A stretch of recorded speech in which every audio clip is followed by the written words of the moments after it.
examination of the respiratory system. Percussion of the chest.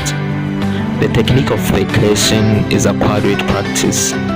Start by percussing directly on the clavicle and then place the middle finger of the left hand flat on the chest and strike the middle phalanx smartly with the tip of the terminal phalanx of the right middle finger.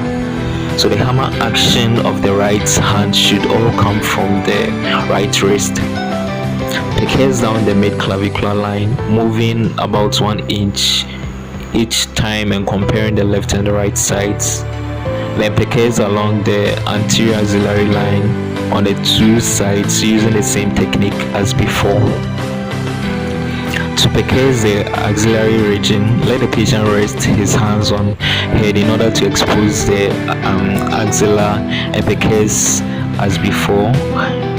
Percuss the back using the same procedure, and first percuss along the medial border of the scapula and then along the posterior axillary line.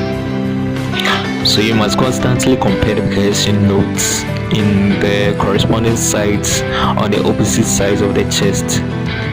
And if your attention is drawn to a particular area of the chest by an altered percussion note or by other signs or local symptoms, then you need to examine that area in greater details. And you should assess each percussion note as being normal, hyperresonant, dull, or stony dull. And if the percussion notes on one side is different from the other side, then there is likely to be an abnormality over there.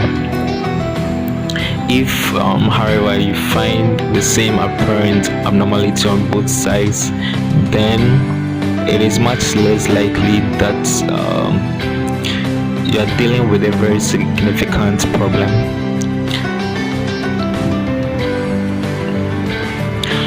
While bilateral basal dullness may be due to bilateral pleural effusion, it may be simply due to obesity.